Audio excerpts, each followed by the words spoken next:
Well, it's July 2023. The month's more than half over, and we're sitting here in the first heat wave with Canadian wildfire smoke and hanging in the air over Anderson. And yes. It's time to catch up. Last night, Council approved on second reading an ordinance setting up guidelines for RV parks in the county. How will the county regulate this, and how did this whole idea come about? Well, there have always been RV parks, but there's been a massive explosion in RV parks across the country.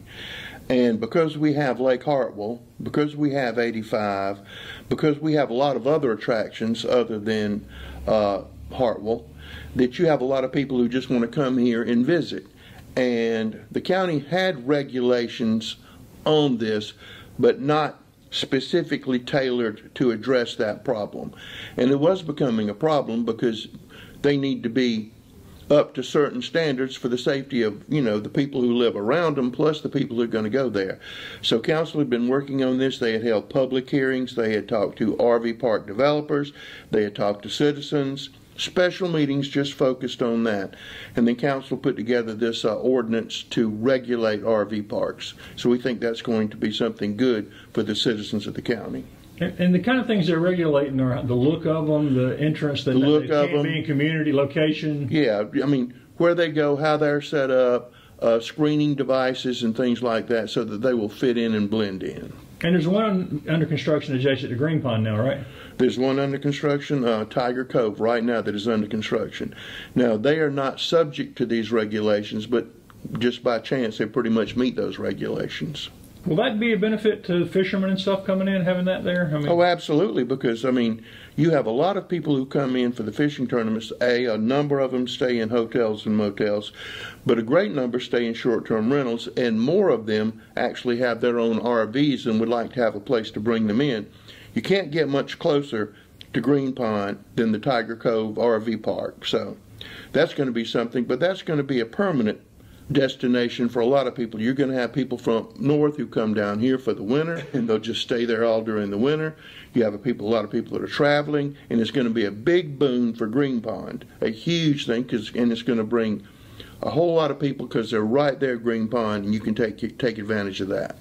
And talking about boom for Green Pond, do we have an update on maybe the economic benefits of Green Pond so far this year? Not this year, but all total it's over $100 million. I dare say it's $150 million. It's just real good for the local economy, and council keeps encouraging it, and we have more coming than we ever have before. There was a fishing show on last week in Michigan, and they were talking about the new development on Santee Cooper, and they said that it was really good. It was a mini Green Pond, and nobody took care of you better than the people at Green Pond. So we took that as a compliment coming from Michigan. So the legendary Green Pond Landings fame continues to spread. I don't think people recognize widely how early kids do start fishing competitively, and it's the second grade scholarships and all. And last night at the council meeting, we awarded the anglers from the Williamston area for their placement in a national fishing contest, world tournament in Wisconsin. People don't understand, and these people are deadly serious. Those second graders know how to fish. They're not out there with a cane pole, a bobber, and some worms. They're out there fishing. So that sport is going to continue to grow, and we're going to continue to grow with it, and we're going to capture as much of that business as we possibly can. And Green Pond's pretty much booked through next spring, right? Weekends? Yes. It is pretty much booked with tournaments. But when we don't have big tournaments, we have smaller tournaments. We'll have church groups who go out there and have tournaments. And just there's something going out there all the time, and we want something going on out there all the time. So it's been good for the county. The PCB money was put to good use.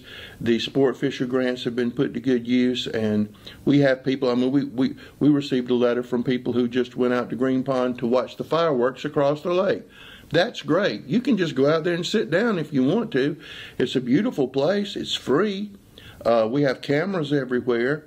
It's very well patrolled. So if you want to go out and just sit out there and look at the water, please feel free to do so. It's for everybody. And are there any other county projects on the lake that are underway? Well, one of the things we're really, really excited about is our new fireboat / rescue boat. And that is here, but it is going through the process, and we'll have an announcement on that. But we will actually have a real first-class fireboat, and we're excited about that. But it's also an absolutely dynamic rescue boat. So we're going to be unveiling that here pretty quickly. County Council authorized that expenditure well over a year ago because they had to build it to our specifications. So we're real excited about that. We think it's going to make the lake a safer place, and it's going to help us take care of people better. So we're really excited about that, but more on that in the future. And that boat will not just be to put out boats on fire, but even houses that are on the lake. Even houses on the lake, and it can get someplace really, really fast, and it's going to be stationed kind of in the middle of the lake, so we can get somewhere fast. It will help in so many different ways that, I mean, it's just going to be a great asset to Lake Hartwell. And Council said because of the growth on Lake Hartwell, we have to have this boat out there, so we're going to have this boat. There was an article last week in the state newspaper, I believe it was the state newspaper or the Post and Courier, I forget. And they were talking about the two most dynamic lakes in South Carolina, not for fishing, dynamic lakes for growth. Lake Murray was number one, Hartwell was number two. Pretty good company right there. Well, that article said there were 242 houses on the lake. Yep. And that would be a pretty substantial, I mean. Yes. And I think the other lake was Lake Wiley. Yep, Lake Wiley. Yep. And it's about a fourth the size of Hartwell. A fourth the size of Hartwell. And is that an important factor when people, is it starting to bring attention to here beyond just recreation when people are Anytime you can get the name Anderson County out, it's of benefit to you, that they can put something, there's something, well, where's Anderson? That's where they have that fish. Oh, that's where I heard of that from. And while they're looking to place their business or to move or something like that, yes, it has an impact. But what we like are those dollars that come in from people out of town that put in the local economy. And people will tell you that that's a huge increase in their business. And the Shores of Asbury seems to be expanding finally. They finally got up and running. I think they're expanding again, correct? Well, they're still filling in what their original promise was, but they've been going great guns and seems to be enjoyed by a lot of people on the lake. Well, recreation in general remains a priority, and now all the 7 county districts have plans for recreation. When will those be made public and kind of get underway? Probably sometime in September when people start, back from vacation and, people's attention. School's going to start August the 1st. So, things will settle down into kind of like a regular pattern, if that makes any sense. But I can tell you right now that we put the airport playground out for bid yesterday. I'm really excited about that. The airport playground in Spartanburg, more so the one in Greenville, is great attractions for birthday parties and things like that. So that's going out. If it didn't go out yesterday, it'll go out today for bid. And hopefully that will be ready for next spring, which will be another recreation avenue in that part of the county. Because, it's an aviation-themed playground, but, it's a playground. Come to the playground. And naturally it will be, because we're doing it, ADA compliant. We are waiting on playground equipment right now for Dolly Cooper. It's been ordered. Playground equipment, like everything else, takes a long time to get here. We're probably 7 to 8 weeks away from delivery of that playground equipment.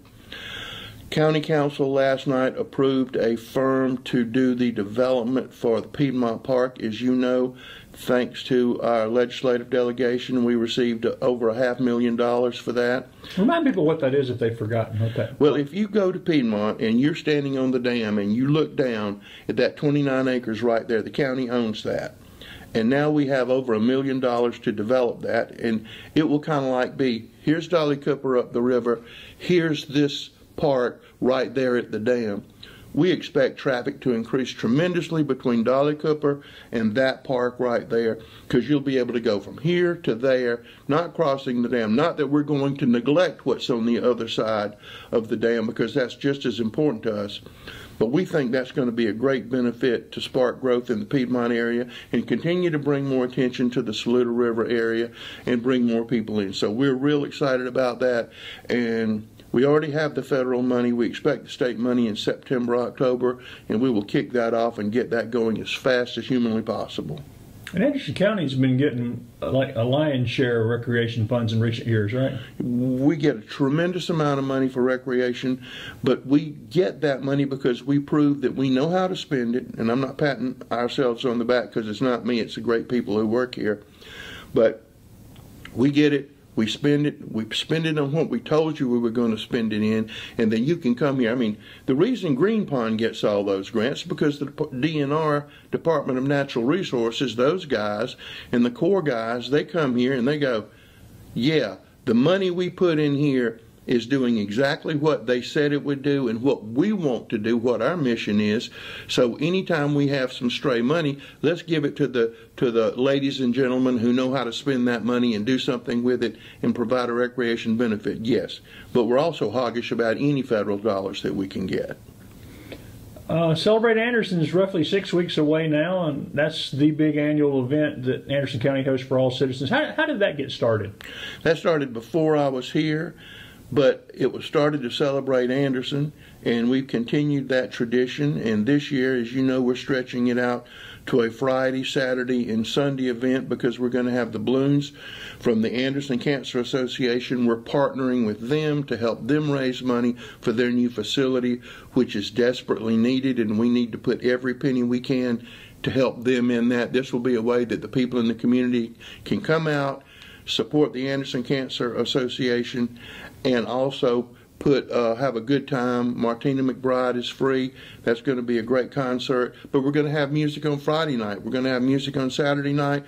There'll be food trucks everywhere, things to do. People ought to be able to have a good time coming up on that. But before that, next week is Darius Rucker, and ticket sales have been very strong. That's being done by Upcountry Fiber. That's a charitable concert too, right? It's a charitable concert. But Blue Ridge Electric and Western Carolina Telephone formed Upcountry Fiber, and they're putting this on. This event used to be, you remember when they had the car show in Pickens and they did all that? Well, instead of doing that, they're doing this here, and we're very excited that they're spending their money and their time and their talent to bring Darius Rucker in here and also to raise money for charities. We think it's a wonderful event, and we look forward to that.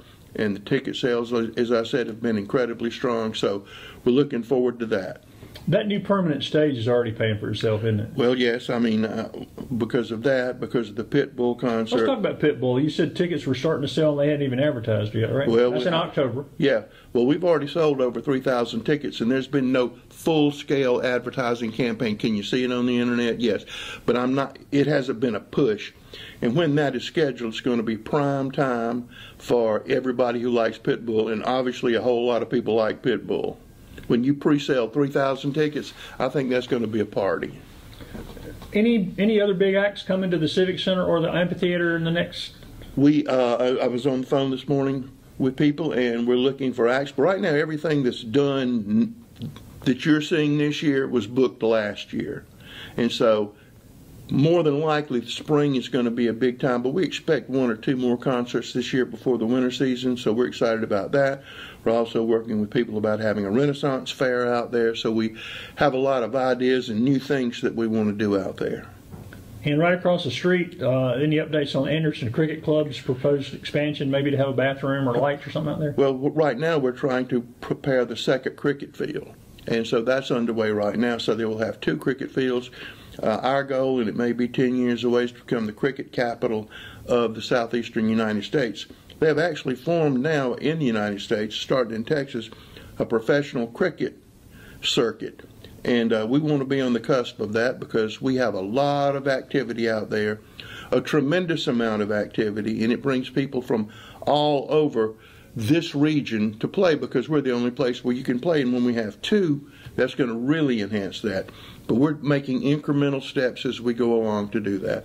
One thing on Dolly Cooper I forgot to mention, Senator Cash worked real hard on this, and Councilman Jimmy Davis getting lights for Dolly Cooper on the fields up there. So we're already in contact with an engineering company to develop that lighting program for Dolly Cooper, which we think is going to make it safer from vandalism, also allow those fields to be used longer, and for other events like Rhythm on the River and things like that. So that's a huge thing. Also, we are doing a study, again, thanks to Senator Cash, Jimmy Davis, and the delegation, looking at that old bridge that's abandoned up there. We have talked with people about the possibility of a sidewalk cafe on that bridge and other things up there. So we're excited about that study going on right there. So that's moving along well. A lot of these parks have requested bathrooms and stuff. Why are bathrooms for those things so expensive? Because bathrooms are so expensive. A, either you're going to put it on a septic tank, which is expensive, or B, you're going to run sewer there, and sewer is out of this world expensive. We have more sewer work going on in Anderson County right now than we ever have. I talked to Derek Singleton, who runs our sewer department, who began work there when he was 4 years old. And we probably have 40 to 45 sewer projects underway right now, but growth demands it. And a lot of work that we do, not a lot, but a good bit of it, is replacing some of these old unsafe sewer lines that have been in the ground forever. We don't need any sewage leaking into Lake Hartwell. We don't need it leaking into the Saluda River. County Council is very aware of the environment. You don't need that done. And some of those pipes are more than 100 years old. Right? Some of those pipes were put in by mill. When the mills were built, they're made out of clay, and after about 100 years, what happens to clay? It goes away.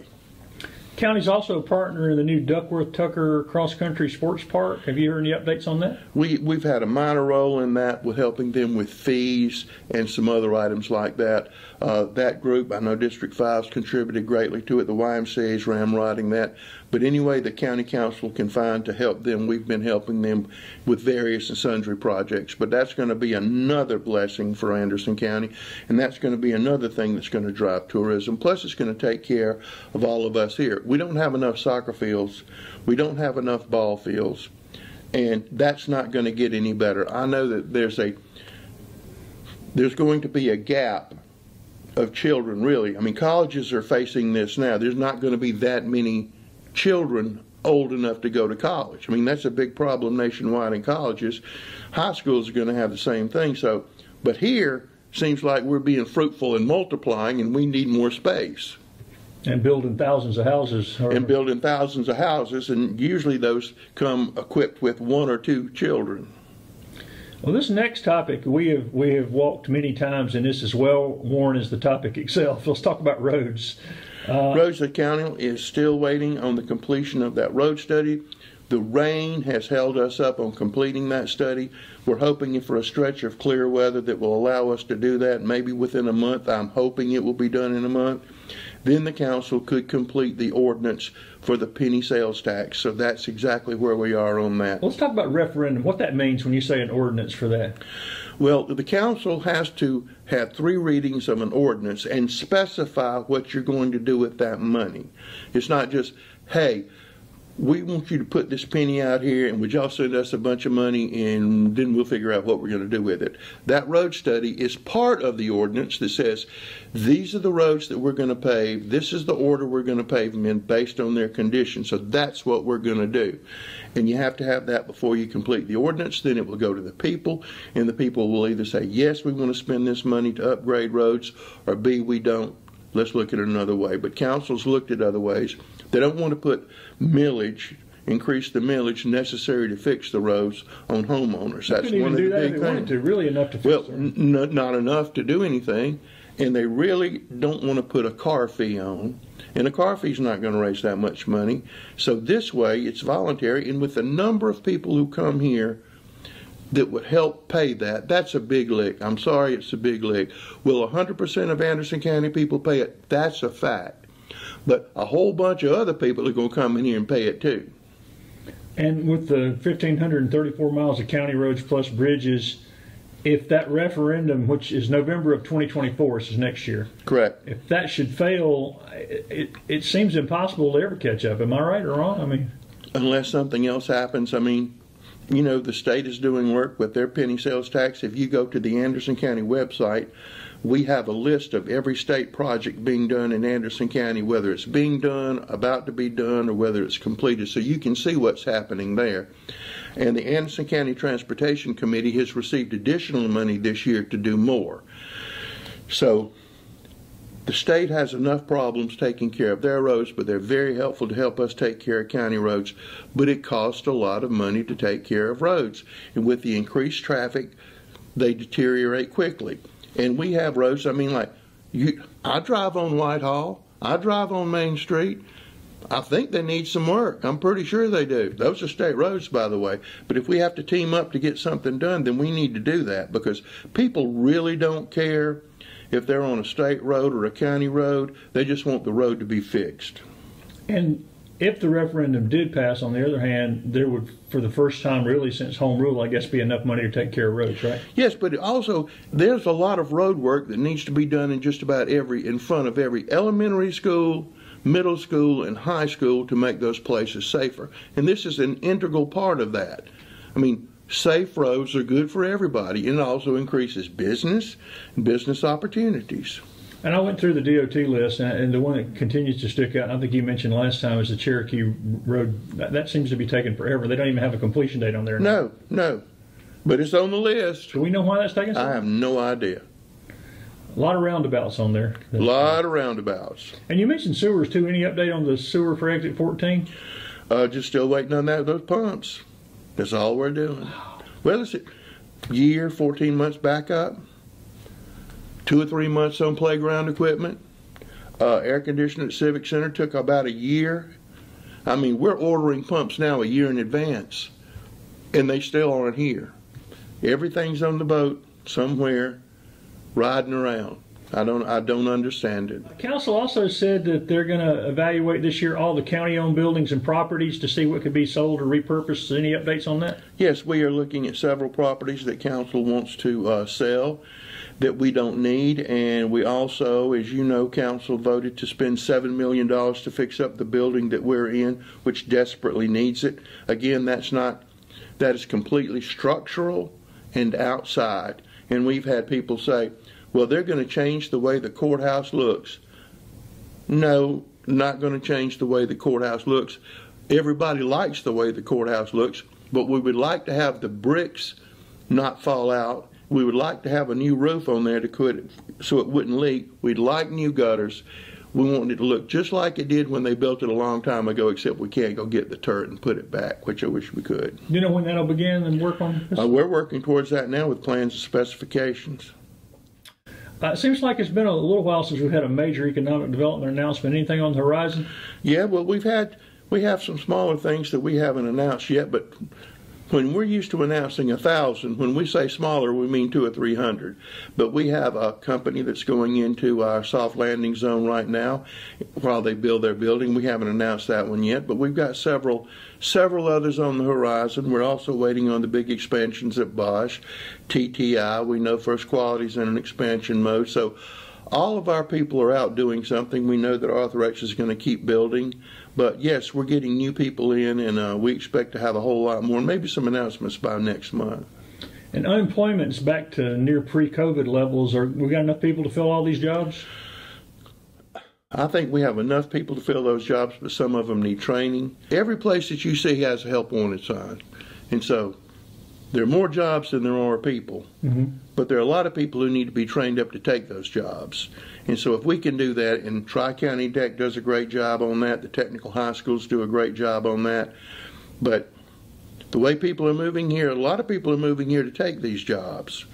Pretty nice to come to a place with a stable company, and you can buy one of these new houses and start your life here. How about the needle on the proposed Equinox housing retail project? Do you see that moving anytime soon? As a matter of fact, they were down there this week clearing some brush. So actually something has happened there. Unless you've been looking at that site like I have for a long time, you wouldn't notice it, but they've actually started doing some clearing work down there. And still waiting on the state on the tax cuts for textile? Yeah, I mean, all across South Carolina, these old textile mills would be rejuvenated and find a new use, but that tax restriction is hampering every bit of that. It's midsummer and the farmer's market now has local tomatoes. How many tomato sandwiches have you had so far? Probably 150. And they got peaches and other things coming in. How's this year's market measured up? It just seems to me like it's bigger and better than it ever has been. We've almost run out of space down there, and we're getting big crowds, and we're getting good food to eat too, and different types of food. So if you haven't been to the Saturday, farmer's market on Tuesday or Thursday or Saturday, you should go. We have live music on Saturdays. People really enjoy that. and you can buy jewelry, and you can buy this, and you can buy bread, and it's just a lot of things to do. It's fun just to go down there and walk through it, and you'll probably see everybody you know down there too. You're talking about the expansion and the crowds. Is there any way to grow it? Any way to make it? That land's kind of locked in there, isn't it? That land's locked in, and what I'd like to do is bring it downtown, but I'm still wrestling with that. All I see is Marion Square in Charleston when they block that area off, and it's like a circus every Saturday morning. Well, even closer to home, Greenville and Spartanburg do downtown. They do downtown and they too. close off streets, yes. And it's like you said, it's a mini festival every weekend here. Every weekend. But even beyond produce season, they do special holiday markets. Oh, well, Sharon does. That'll be here before you know it. The holiday fair, then we have crafts out there and different things like that. And the farmers market is used all the time by people other than the county because we rent it out. We got car shows coming up. Very reasonable rent too for it. Very reasonable. It's a good place for people to go have an event and not have to take all of what they've earned for their nonprofit to rent the facility. And you will finish like we always do. We're about 16 weeks, I think, before the unofficial lighting of the tree on the square. Any other news about decorations? Are we getting the decorations back on the tree this year? It will look different this year. And be bigger and taller. It will be bigger and taller, and it will look different this year. So the fertilizer shipping company brought in the rest. We got fertilizer because it's locally produced. So it's going to grow again this year. Yeah. Well, we'll catch up next time. Sounds good.